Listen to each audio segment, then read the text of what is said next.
to another White Coat Wednesday. I'm Sarah Kelly, a fourth-year student here at the University of Queensland-Ochsner Clinical School, and today we're going to be talking about the Dr. and Mrs. Roy Gregory Scholarship.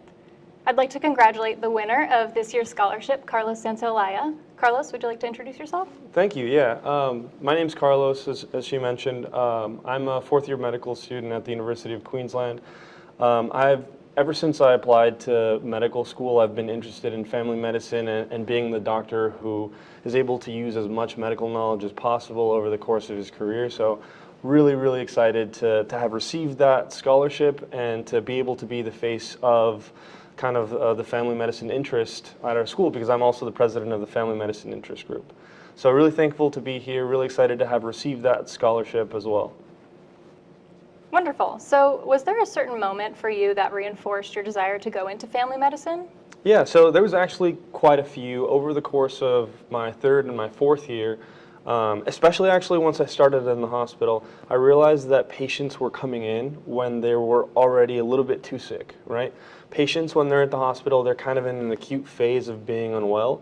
And for me, that was hard because some of these patients, they were unwell because they had had unmanaged high blood pressure for a really long time, or just because they hadn't checked in with their primary care doctor for a long time, and that was really hard for me to see. So my first rotation being hospital medicine, I felt very academically challenged in a good way. So it was very invigorating to be in that atmosphere, but at the same time, I found it a little bit disappointing that someone hadn't reached them sooner, and so I saw it as part of the role that I could play in the future and in my career in medicine and in my future communities, to be able to be that person who reaches those patients earlier.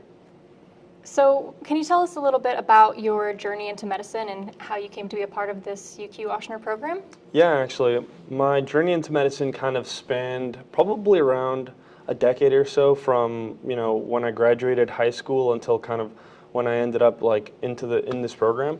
I realized, well, even when I was a little kid, I used to tell everyone that I wanted to be a doctor when I grew up. And when people asked me what type of doctor I wanted to be, I would tell everyone that I wanted to be a GP, a general practitioner, but I didn't know what that meant.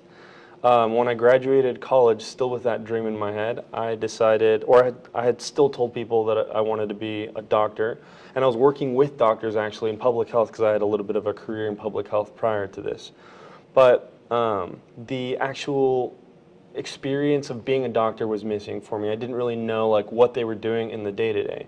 And it was really nice working with a lot of doctors because I was helping kind of identify roles or trainings that they could do to kind of improve their practice. I was a part of a kind of a healthcare coalition organization that helped focus on community problems over the course of a few decades that community coalition existed. And so I was receiving kind of sideline training on how to be a good communicator and how to interact with patients, how to be empathetic. And fortunately, I had a bunch of doctors also that I was interacting with that would see this, and they were encouraging me to pursue medicine as well, apart from my initial kind of goals. And so I ended up on a little bit of a detour. I ended up doing a master's of science and epidemiology at the University of Antwerp in Belgium. And in that role, I was offered a position, I was potentially offered the opportunity to do a PhD in epidemiology. And I remember sitting down in front of my computer, looking at the GRE and thinking, is this something that I would like to move forward with? And I just couldn't get myself to move forward with it because I felt myself drawn back to medicine. Using all of those empathetic communication skills, interacting with people, having those long-term relationships was really important to me.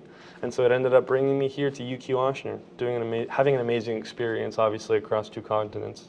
Yeah, great. Sounds like you've had a very interesting sort of pathway into medicine. It's been a little bit longer than a lot of other people's, I think, but I think that I've learned quite a lot along the way about who I am and kind of what I want to bring to my community. Absolutely. Looking back, is there anything that you might have done differently or anything that you're really glad that you did? In terms of what I would have done differently, I actually don't think so.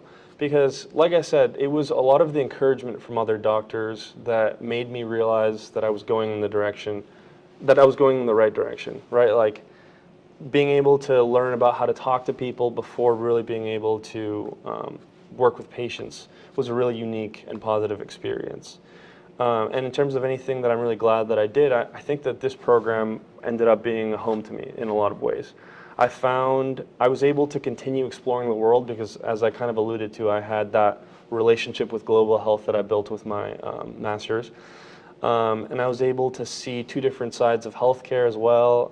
I was able to make friends in Australia, and make friends in the United States, in Louisiana, different parts of the country as well.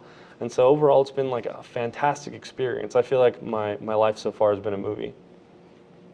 So where do you plan on going from here when you graduate? Yeah, that's a great question also. Family medicine has a very beautifully broad kind of type of a practice that you can take, right? Some people graduate family medicine residency and they do primary care. Some people graduate family medicine residency and then they are truly the doctors who do it all, right? And so I've been looking a lot at programs that are full spectrum and give me an opportunity to be an either a rural doctor or a really in the weeds community doctor. And on top of that, I'm not sure exactly where I'm going to be going because I'm couples matching actually with you, right? Right. So it'll be a little bit up in the air where we go, but we're matching together. Pediatrics and family medicine hopefully is the direction that we're going in. So it'll be a little bit of a discovery, finding out where we end up going. We love Louisiana. We love New Orleans. We've built our roots here, but ultimately the match process may end up placing us in other places as well, hopefully together still. Indeed. Yeah. Thank you so much for joining us for another White Coat Wednesday. And again, congratulations to Carlos on winning your scholarship this year. Thank you so much.